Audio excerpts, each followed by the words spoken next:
Sa video natin ngayon mga maestro ay pag-usapan pa rin natin itong tungkol sa PBB 2022 SARO release. Ngayong araw po yan, August 27, 2024. So after po ng 4 na araw na holiday break, no, yung ating weekend, ayan, long weekend, noong Friday and hanggang kahapon, Monday. Ayan, so meron lamang po tayo dito nakitang nag-iisang opisina na narilisan po ng SARO para sa PBB 2022. At yan po ay ang nagmumula sa National Economic Development Authority or NEDA, particularly po sa opisina ng Philippine Statistics Authority. Ayan, nakalagay dyan, Grant of Fiscal Year 2022 Performance-Based Bonus. Ayan, so yan lamang po, no, ang nag-iisang opisina po na narilisan ng SARO for PBB 2022 ngayong araw, August 27, 2024. Ayan, so sa mga kamaestro natin, alam ko marami nag-aabang ng mga kamaestro natin dyan sa DepEd.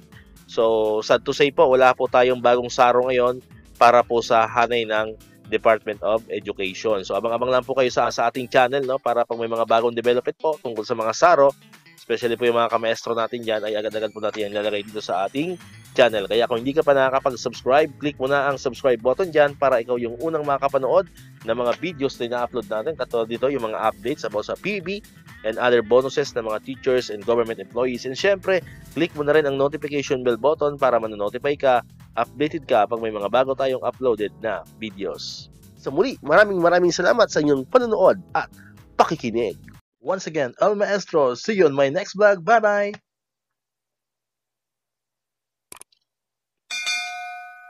1, 2, 3